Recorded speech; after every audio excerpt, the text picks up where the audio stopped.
It is astounding how significantly one idea can shape a society and its policies. Consider this one. If taxes on the rich go up, job creation will go down. This idea is an article of faith for Republicans and seldom challenged by Democrats, and has indeed shaped much of the economic landscape. But sometimes the ideas that we are certain are true are dead wrong. Consider that for thousands of years, humans believed that the Earth was the center of the universe. It's not, and an astronomer who still believed that it was would do some pretty terrible astronomy. Likewise, a policymaker who believes that the rich are job creators and therefore should not be taxed will do equally terrible policy.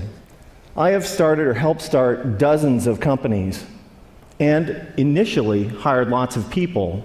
But if there was no one around who could afford to buy what we had to sell, all those companies and all those jobs would have evaporated. That's why I can say with confidence that rich people don't create jobs, nor do businesses large or small. Jobs are a consequence of a circle of life-like feedback loop between customers and businesses. And only consumers can set in motion this virtuous cycle of increasing demand and hiring. In this sense, an ordinary consumer is more of a job creator than a capitalist like me. That's why when business people take credit for creating jobs, it's a little bit like squirrels taking credit for creating evolution. It's actually the other way around. Anyone who's ever run a business knows that hiring more people is a course of last resort for capitalists. It's what we do if and only if rising consumer demand requires it. And in this sense, calling ourselves job creators isn't just inaccurate, it's disingenuous. That's why our existing policies are so upside down. When the biggest tax exemptions and the lowest tax rates benefit the richest, all in the name of job creation, all that happens is that the rich get richer. Since 1980, the share of income for the top 1% of Americans has more than tripled, while our effective tax rates have gone down by 50%. If it was true that lower taxes for the rich and more wealth for the wealthy led to job creation, today we would be drowning in jobs. And thank you.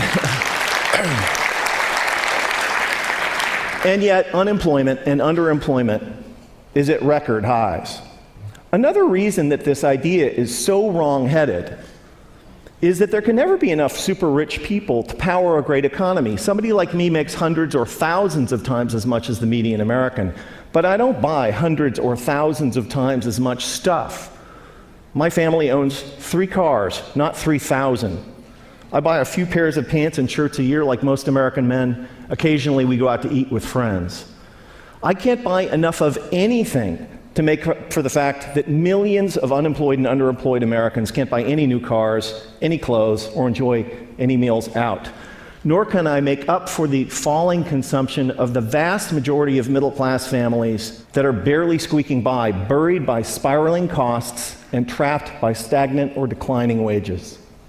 Here's an incredible fact, that if the typical American family still retained the same share of income that they did in 1970, they'd earn like $45,000 more a year. Imagine what our economy would be like if that were the case.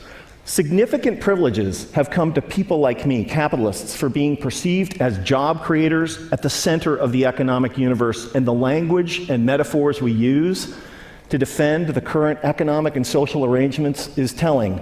It's a small jump from job creator to the creator. This language obviously this language was not chosen by accident. And it's only honest to admit that when somebody like me calls themselves a job creator, we're not just describing how the economy works, but more particularly, we're making a claim on status and privileges that we deserve.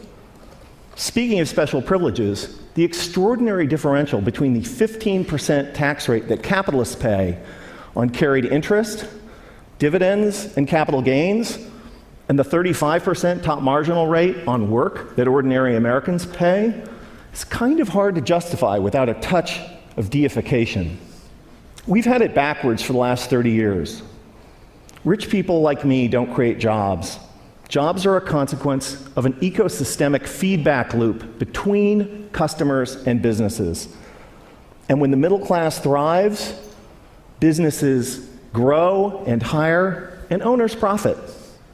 That's why taxing the rich to pay for investments that benefit all is such a fantastic deal for the middle class and the rich.